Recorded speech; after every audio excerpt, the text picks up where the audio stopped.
Imagina que caminas por una ciudad antigua y, sin darte cuenta, rozas una vasija sagrada colocada frente a un templo. La vasija cae, se rompe, la gente te mira, y ese simple accidente ya te convierte en un infractor. Lo curioso es que no importa tu intención, porque en el mundo antiguo la justicia no era una cuestión de voluntad, sino de orden, un orden que podía romperse con un gesto tan insignificante como el tuyo. Y aquí surge la pregunta inevitable: ¿qué castigo te habría correspondido? Podría ser una multa, un ritual, una humillación pública, o algo tan extraño que cuesta creer que realmente existió. Más adelante verás castigos tan teatrales que parecían diseñados para contar una historia y no para castigar, y otros tan fríos y racionales que anticipan a los sistemas judiciales modernos. Pero lo realmente extraño llegará después, cuando descubras que muchas de estas leyes estaban construidas para proteger no a las personas, sino a las divinidades, a la ciudad y, sobre todo, al poder. Para entenderlo, viajemos al primer gran laboratorio jurídico de la humanidad, Mesopotamia. Allí nació una idea que marcaría milenios y que aún pesa sobre nosotros. En tiempos de Hammurabi, la justicia era el mecanismo que mantenía unido un territorio enorme y diverso. No había policía moderna, ni cárceles permanentes, ni tribunales formales como los conocemos. Había un rey, unas tablillas de arcilla y una sociedad que creía que cada acción humana podía provocar la ira de los dioses si no se corregía a tiempo. Eso hace que todo empiece a encajar. Castigar no era solo un acto social, sino una medida de protección cósmica. Si alguien cometía un delito y no recibía el castigo adecuado, el desequilibrio podía afectar a todos. Esa era la verdadera amenaza. Y aquí aparece el primero de muchos datos sorprendentes. En el código de Hammurabi, algunos delitos graves podían solucionarse con una multa, mientras que errores que hoy consideraríamos menores podían pagarse con la vida. ¿Sabes qué es lo más extraño? Que esta aparente contradicción tenía sentido para ellos. Un daño material podía repararse con plata, pero un daño simbólico, como deshonrar a un templo o mentir ante un tribunal, podía poner en riesgo a toda la comunidad. Pensemos en un ejemplo concreto. Si un constructor levantaba una casa defectuosa y ésta se derrumbaba matando al hijo del dueño, el castigo era tan literal como brutal. Moría el hijo del constructor. No por venganza, sino por equilibrio. El crimen había roto un orden, y la única manera de restaurarlo era igualando el daño con precisión matemática. O al menos esa era la lógica. Más adelante verás cómo esta obsesión por el equilibrio llevó a castigos todavía más peculiares. Pero antes viajemos a un lugar donde la justicia adoptó otro propósito: educar al ciudadano. En la Atenas clásica, la democracia naciente necesitaba herramientas para limitar a los poderosos sin recurrir a la violencia extrema. Así nació uno de los castigos más curiosos de toda la historia: el ostracismo. Imagina ser expulsado de tu propia ciudad durante 10 años, sin perder tus bienes, pero perdiendo tu identidad política y tu círculo social. No te golpean, no te encarcelan, no te torturan, solo te borran del tablero. En teoría era un castigo moderado, en la práctica era devastador. Lo intrigante es cómo funcionaba. Los ciudadanos votaban en fragmentos de cerámica si alguien representaba un peligro para la democracia. Bastaban unos cuantos miles de votos para que un líder, un militar o un intelectual desapareciera de la vida pública. Y justo cuando parecía que ya todo estaba decidido, podía ocurrir lo inesperado. Una nueva votación, un cambio de humor colectivo, una sospecha política, y aquel ciudadano podía ser señalado de nuevo. El crimen no era lo que habías hecho, sino lo que podías llegar a hacer, y esa idea, inquietante desde cualquier punto de vista, ha sobrevivido en la política moderna. Roma llevó este espíritu teatral a un extremo completamente distinto. Para los romanos, castigar era también un acto público, un mensaje al resto de la población sobre lo que ocurría cuando se desafiaba al Estado. Y aquí aparece uno de los castigos más famosos y perturbadores: la poena culei. El condenado, acusado de parricidio, era cocido en un saco junto a un perro, una serpiente, un gallo y un mono, y luego arrojado al río. Era un castigo simbólico que buscaba expulsar al culpable de la comunidad de los vivos y de los muertos. Pero ¿sabes qué es lo más extraño?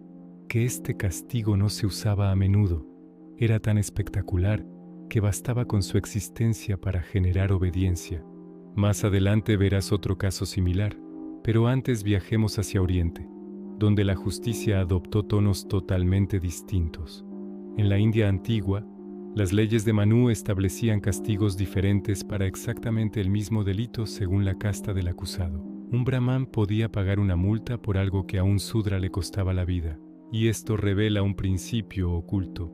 La justicia no buscaba igualdad, sino mantener un orden social rígido que se consideraba sagrado. Para ellos, el castigo era una herramienta para preservar la armonía espiritual del cosmos. En China, en cambio, la justicia se volvió una máquina de precisión burocrática. Las 5 penas incluían desde la marca con hierro hasta la mutilación y la muerte. Pero había algo aún más extraño. Se castigaban no solo los crímenes, sino también los fallos en las obligaciones civiles. Fallabas un examen imperial y tu familia podía quedar marcada por generaciones. Aquí el castigo no se dirigía al cuerpo, sino al apellido. Pero lo más sorprendente llega cuando observamos su sistema de humillación pública. En muchos casos, la vergüenza social era más temida que el daño físico. La identidad, la reputación, el linaje, eran más frágiles que la vida misma. Esto solo prepara el terreno, porque en la Edad Media europea la justicia tomó un rumbo completamente distinto. El castigo se convirtió en una forma de interpretar la voluntad divina. El juicio por ordalía es el mejor ejemplo. Si te acusaban de un crimen y no había testigos, se te sometía a una prueba donde, supuestamente, Dios revelaría la verdad. Sumergir las manos en agua hirviendo, caminar sobre hierro al rojo vivo o ser arrojado al agua atado de pies y manos.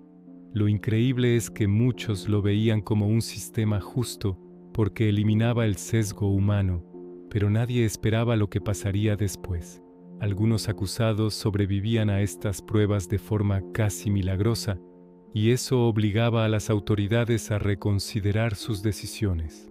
La fe chocaba con la realidad, y ese choque generaba tensiones enormes. La Edad Media también nos dejó castigos que hoy parecen simplemente absurdos, desde las máscaras de la vergüenza hasta los juicios a animales. Sí, animales. Lechones, toros y hasta insectos fueron juzgados en tribunales humanos. La razón detrás de esto es reveladora. Para muchas comunidades, un animal podía ser culpable si alteraba el orden moral del pueblo. Castigarlo no era una locura, sino una forma de restablecer el equilibrio. A estas alturas puede parecer que la humanidad fue abandonando progresivamente la crueldad, pero lo cierto es que durante el Renacimiento y parte de la modernidad temprana, los castigos se volvieron más públicos y más teatrales que nunca. Las ejecuciones se convirtieron en espectáculos masivos y los castigos simbólicos en ceremonias cuidadosamente coreografiadas. Una de las escenas más impactantes la encontramos en Francia. Condenados obligados a desfilar con carteles que explicaban su crimen, no para informar, sino para humillar de forma calculada.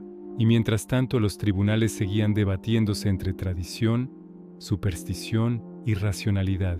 Todo cambió con la Ilustración, cuando pensadores como Cesare Beccaria empezaron a preguntarse no cómo castigar, sino por qué castigar.